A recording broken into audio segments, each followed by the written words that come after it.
దీర్ఘకాలిక మొండి వ్యాధులకు మెడినైన్ హోమియోపతి ఆయుర్వేదలో పరిష్కారం. మెడినైన్ అంటే సంపూర్ణ ఆరోగ్యం, పరిపూర్ణ విశ్వాసం. నమస్తే, welcome to Suman TV. Sugar అనేది ఒక స్లో పాయిజన్ లాంటిది. మన బాడీలో ఉన్నటువంటి మెయిన్ ఆర్గాన్స్ అన్నింటినీ కూడా నెమ్మదిగా కొలాప్స్ చేస్తూ వస్తూ ఉంటుంది. సో అందులో గుండె కూడా ప్రధానమైనదిగా చెప్పుకోవచ్చు. ఎందుకు వీళ్ళకి గుండె జబ్బులు వచ్చే అవకాశం ఉంటుంది? ఈ విషయాన్ని తెలియజేసేందుకు మనతో పాటు ఉన్నారు కార్డియాలజిస్ట్ డాక్టర్ రవికాంత్ గారు ఫ్రమ్ యశోద హాస్పిటల్, సోమాజిగూడ. నమస్తే సార్. సార్, ఇప్పుడు షుగర్ ఉండే వాళ్ళకి ఎక్కువగా మనం కిడ్నీ ఫెయిల్యూర్స్ అనేది చూస్తూ ఉంటాం. యాజ్ వెల్ యాజ్ మనకి గుండె జబ్బులు కూడా చూస్తూ ఉంటాం. ఎందుకు వీళ్ళకి గుండె జబ్బులు కూడా వచ్చే అవకాశం ఉంటుంది? ఏ రీజన్స్తో? అండ్ షుగర్ అన్కంట్రోల్డ్ షుగర్ ఉండడం వల్ల వస్తుందా? ఎవరిలో చూడొచ్చు మనం? చాలా చక్కని క్వశ్చన్ అండి ఇది. ఎందుకంటే చాలా మందికి ఒక అపోహ ఉంటుంది. ఈ షుగర్ అనేది లక్షణాలకి సంబంధించి ఉంటుంది. షుగర్ ఉంటే లక్షణాలు ఉంటాయి, అదే మనకి దాన్ని బట్టే తెలుస్తుంది అనుకుంటుంటారు. అంటే షుగర్ ఉంటే పుండ్లు మానవు, లేకపోతే యూరిన్ ఎక్కువ వస్తుంది, ఇలా కొన్ని ఉంటాయి. అవి నిజమే, వాస్తవమే. అంటే అందరికీ ఆ విధంగా ఉండదు. చాలామందికి సైలెంట్గా ఉంటాయి. 400 ఉన్నా తెలియదు, 300 ఉన్నా తెలియదు. నీ షుగర్ని నువ్వు గ్రహించలేవు. చాలామంది మాకు తెలిసిపోతుంది మా షుగర్, దాన్ని బట్టి నేను ఇది చేస్తాను అంటుంటారు. తప్పు. షుగర్ని నువ్వు చెక్ చేసుకుంటేనే తెలుస్తుంది. మరి నువ్వు షుగర్ ఏమీ చేయకుండా ఉండి మా దగ్గరికి ఇప్పుడు కొంతమంది ఒక సంవత్సరంగా మందులు వాడరు, 200 ఉంటుంది, 250 ఉంటుంది, వచ్చి నాకేం కావట్లేదు అంటుంటారు. సో వీళ్ళని వదిలేయటం కరెక్టా? ఏం చేయాలి, ఎందుకు చేయాలి? సో ఇది తెలిస్తే మీ ప్రశ్నకి సమాధానం వస్తుంది. ఏమిటి అంటే, వీళ్ళు ఈ రోజున వీళ్ళకి ఏమి ప్రమాదం జరిగే అవకాశం ఉండదు. అంటే ఉండదు అంటే అది కూడా అబ్సల్యూట్ కాదు. కొంతమందికి 2 రకాల కాంప్లికేషన్స్ ఉంటాయి షుగర్ విషయంలో. ఒకటి అక్యూట్ కాంప్లికేషన్స్, ఇంకోటి క్రానిక్ కాంప్లికేషన్స్. ఒక అక్యూట్ అంటే ఏంటంటే అప్పటికప్పుడు జరిగాయి. అప్పటికప్పుడు ఎప్పుడు జరుగుతాయంటే జనరల్గా 400 పైన వెళ్ళి, కొంతమందికి 300 పైకి వెళ్ళినా అవుతుంది, కానీ మెజారిటీ 400, 450 పైకి వెళ్ళిన వాళ్ళల్లో అందరికీ కాదు, కొంతమందికి ఒక 50% అవ్వచ్చు, 20% మందికి అవ్వచ్చు. ఇందులో మీకు చెడు పదార్థాలు బాడీలో చేరుతాయి. దాన్ని యాసిడ్ కీటోఎసిడోసిస్ అంటారు. కీటోన్స్ అని ఫామ్ అవుతాయి, ఎసిడోసిస్ అని ఫామ్ అవుతుంది.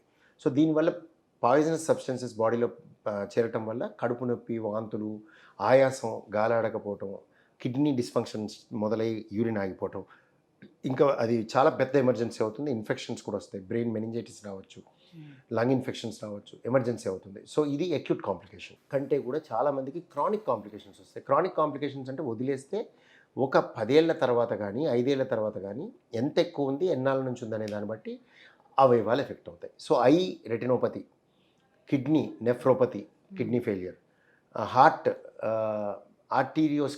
ఎథెరోస్క్లిరోసిస్ అంటాం, అంటే రక్తనాళాల్లో పూడిక, హార్ట్ అటాక్స్, కార్డియోమయోపతి అంటే గుండె వెడల్పై బలహీనం అవటం, అలా మీకు బ్రెయిన్కి పెరాలసిస్, స్ట్రోక్, అది కూడా ఎథెరోస్క్లిరోసిస్ అంటాం. సో అట్లా మీకు ప్రతి అవయవం ఎఫెక్ట్ అయ్యే అవకాశం ఉంటుంది. దీనికి ఎలా అవుతుంది అంటే, ఈ షుగర్ మిశ్రమం ఫామ్ అవుతుంది. Sugar advanced glycation in products అని షుగర్ ప్రోటీన్ కలిసి బాడీలో మిశ్రమం తయారై ఒక చెడు పదార్థం ఫామ్ అయ్యి అన్ని ఆర్గాన్స్కి హిట్ చేస్తుంది. ఓవర్ టైం అది ఆర్గాన్స్ని డ్యామేజ్ చేస్తుంది. So this is what happens with heart. Same happens with the heart. హార్ట్లో కూడా ఈ చెడు పదార్థాలు వెళ్ళి రక్తనాళాన్ని దెబ్బతీస్తేనేమో మీకు హార్ట్ అటాక్స్ వస్తాయి. కండని దెబ్బతీస్తేనేమో కార్డియోమైపతి అని గుండె వెడల్పై బలహీనం అవుతుంది. సో కార్డియోమైపతి అంటారు. సో వీటి అన్నిటికీ జరగకుండా ఉండాలంటే సరైన సమయానికి, అంటే చాలా మందిలో ఉన్నటువంటి మిత్ ఏంటంటే షుగర్ విత్ బీపీ రెండు కంబైన్డ్గా ఉండేటప్పుడే ఇలాంటిదంతా జరుగుతూ ఉంటుంది. లేదండి, అదర్వైజ్ లేదు. షుగర్ ఒక్కటే చేయొచ్చు. షుగర్ బీపీ ఉంటే అదనంగా ఇంకా పెద్ద డ్యామేజ్ అయ్యే అవకాశం ఉంటుంది. షుగర్ బీపీ రెండు ఒకటికొకటి అంటే ఏమనాలి, ఇక కృష్ణార్జునులకు ఆపోజిట్. ఈ ఏమనాలి మరి, అది అంటే కర్ణుడు అంటే కొంచెం ఆయన మంచోడు, ఇంకో అతను దుర్యోధన దుశ్శాసనలు అనుకోండి, దుర్యోధన దుశ్శాసనలు లాగా ఆ రెండు. సో అది అసలు కరెక్ట్ కాదు. రెండు ఉంటే ఇంకా అధ్వానం, ఒకటి ఉంటే కూడా చాలు. అంటే బ్లడ్ ప్రెషర్తో కూడా ప్రాబ్లమే వస్తుంది వదిలేస్తే, ఇదైనా వస్తుంది. ఆ రోజుకి ఆ రోజు జరగదు, జనరల్గా చాలా నాళ్ళు వదిలేసాక జరుగుతుంది. అందుకే ప్రతి వాళ్ళు టెస్ట్ చేసుకుని బాగానే ఉన్నా అనుకుంటుంటారు. ఎవ్రీ ఇయర్ చెకప్ చేసుకుని మందులు వాడరు. చెకప్ బాగానే ఉందని డ్యామేజ్ అయిపోయాక నువ్వు వెనక్కి వెళ్ళి ట్రీట్ చేయాలి, టైం మిషన్లో వెనక్కి వెళ్ళాల్సిందే. So that is why blood sugar అనేది ప్రమాదకరమైన వ్యాధి, సైలెంట్ కిల్లర్ అని అందుకే అంటారు. బ్లడ్ షుగర్ని, హైపర్ టెన్షన్ని రెండు కూడా సైలెంట్ కిల్లర్స్. అంటే లక్షణాలు ఉండవు, ఈ రెండింటి మీద అపోహలు ఉంటాయి. షుగర్ ఎక్కువ ఉంటే ఈ లక్షణం ఉంటుంది, ఆ లక్షణం ఉంటుందని మధ్యలో ఉంటారు. అంటే అది లేకపోయేసరికి అది కాదనుకుంటారు. ఇంకోటి రక్తపోటు కూడా, ఈ బ్లడ్ ప్రెషర్ మీద ఉన్నంత రాంగ్ ఇంప్రెషన్స్ ఎవరికి ఉండవు.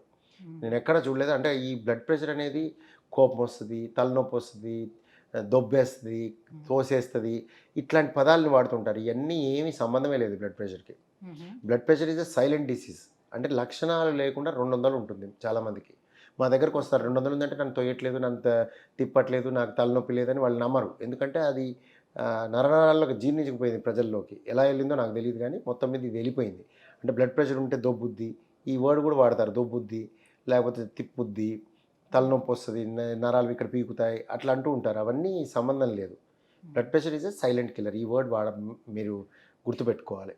సో అది కంట్రోల్లో పెట్టుకోకపోతే ఇబ్బందులు వస్తాయి. ఈరోజు రాకపోయినా సంవత్సరం నుంచి తీసుకొని 10 సంవత్సరాల తర్వాత వస్తాయి. వచ్చినప్పుడు రివర్సబుల్ ఉండవు, ఇర్రివర్సబుల్ డ్యామేజ్ అవుతుంది. సో అందుకనే నువ్వు దాన్ని అదుపులో పెట్టుకోవాలి టైంకి. ఇంకా షుగర్ కూడా అంతే. ఈ షుగరు బ్లడ్ ప్రెషర్లో నేను చూసిన ఇంకొక అపోహ ఏంటి అంటే ఈ డౌన్ అవ్వటం. బీపీ డౌన్ అయింది అంటుంటారు. ఈ బీపీ డౌన్ అనే జబ్బు అసలు దాన్ని విచ్చలవిడిగా వాడుతుంటారు. అది డౌన్ అనే జబ్బే ఉండదు, దాన్ని షాక్ అంటారు. బీపీ డౌన్ అయితే ఎమర్జెన్సీ. అది నువ్వు తిరుగుతూ ఉండవు, నువ్వు అన్ని చోట్ల డాక్టర్ దగ్గర పోయినా బీపీ డౌన్ అనడానికి లేదు. ఎందుకంటే అలా ఉంటే షాక్ అంటాము. అది ఎప్పుడు జరుగుద్ది?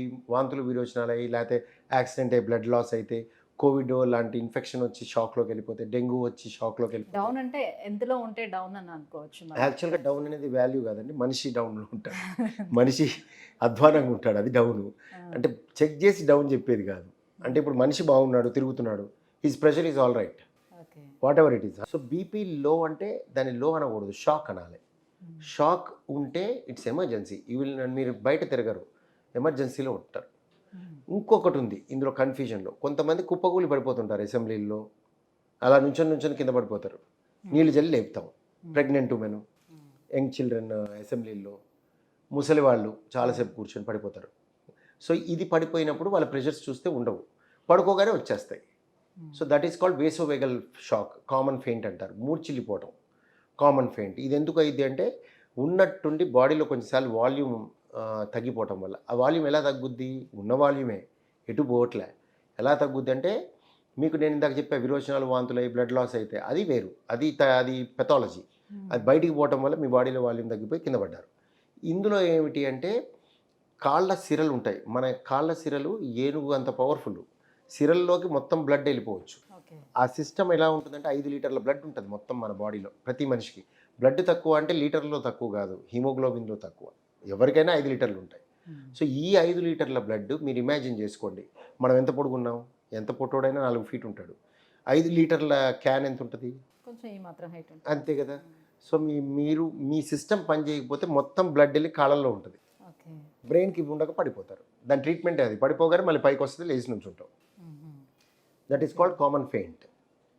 సో దాన్ని లో బీపీ అనకూడదు, ఇట్స్ కామన్ ఫెయింట్. సిచ్యువేషన్కి వస్తే ఎగ్జాంపుల్స్ అలా వెళ్ళిపోయి అక్కడ స్ట్రక్ అయిపోవడానికి ఏంటి రీజన్?